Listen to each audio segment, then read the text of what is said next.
আল্লাহর নবী বলেছেন, লা দীনা লিমান লা সালাতা লাহু, যার কাছে নামাজ নাই তার কাছে দ্বীন নাই, ঈমান নাই, চরিত্র নাই, কিছুই নাই। আল্লাহর নবী বলেছেন, আল্লাহর বান্দা এবং কাফেরের মধ্যে পার্থক্য কি? পার্থক্য হলো নামাজ। যে নামাজ পড়ে সে আল্লাহর বান্দা, যে নামাজ পড়ে না সে ব্যক্তি কুফরি করলো। মান তারাকা সালাতান মুতাআম্মিদান ফাকাদ কাফারা, ইচ্ছা করে যে নামাজ ছেড়ে দিল সে কুফরি করলো। বলেন নাউজুবিল্লাহ। আদমশুমারিতে আপনার নাম মুসলমান থাকতে পারে, ভোটার লিস্টে আপনার নাম মুসলমান থাকতে পারে, পাসপোর্টে আপনার নাম মুসলমান থাকতে পারে, কিন্তু আপনি নামাজ পড়েন না। আল্লাহর কসম, আল্লাহর খাতায় আপনি মুসলমান নন।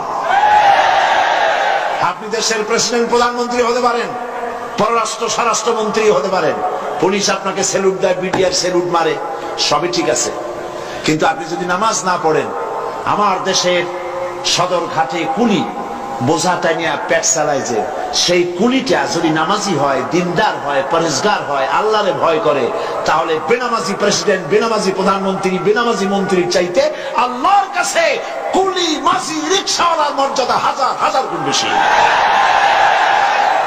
আল্লাহর কাছে কে প্রেসিডেন্ট, কে প্রধানমন্ত্রী, এইটার কোনো দাম নাই। আল্লাহর কাছে দাম কি? ইন্না আকরামাকুম ইনদাল্লাহি আতকাকুম। আল্লাহর কাছে মূল্য হচ্ছে তার যে ব্যক্তি আল্লাহকে তোমাদের মধ্যে বেশি ভয় করে। নামাজ, মসজিদে যখন দান, কি সাম্য মসজিদ, সুবহানাল্লাহ বলে। মসজিদের মধ্যে মন্ত্রী, গরিব মানুষ, ফকির মানুষ, পানওয়ালা, সিগারেটওয়ালা, জুতায় পালিশওয়ালা সব দাঁড়ায় গেছে নামাজের মধ্যে।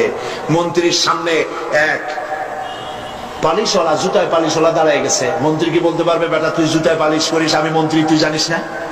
সব নইলে তোর পালিশের বক্স শুনতে দোজখে পাঠায় দেবো। পারবে এরকম কথা বলতে?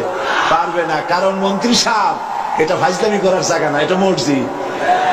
এখানে তোমারও যা মর্যাদা, ওই রিকশাওয়ালা, কুলি, মসজিদ, ফকির, ভিক্ষুক তার মর্যাদা সমান। বরং তুমি যদি বেনামাজি হও আর ফাঁকি দিতে নামাজ পড়তে আসে থাকো, তো তোমার থেকে ওর মর্যাদা বেশি।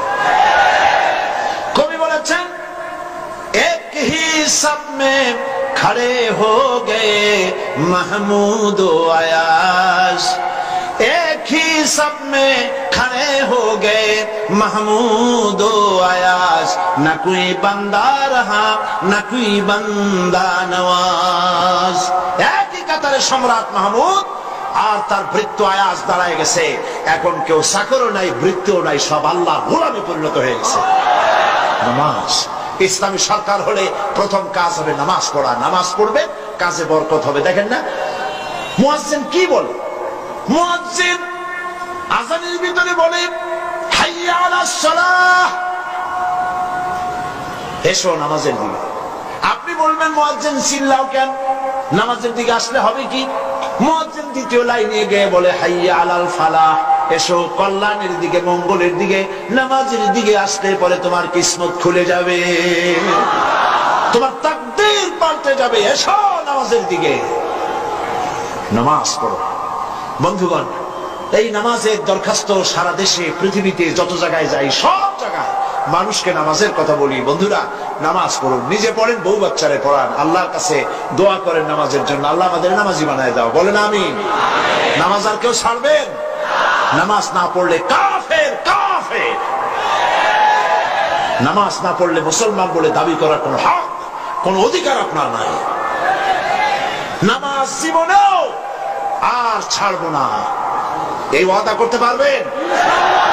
দুই হাত উঁচু করো, বলেন ইয়া আল্লাহ, তোমার কোরআনের মাহফিলে তোমারে সাক্ষী রেখে দুই হাত উঁচু করে কসম করি, শপথ করি, ওয়াদা করি, যতদিন পর্যন্ত মালাকুল মউত আমার মাথার কাছে না আসতেছে ততদিন পর্যন্ত ফরজ নামাজ, ফরজ রোজা আর ছেড়ে দেব না, আর ছেড়ে দেব না, আর ছেড়ে দেব না।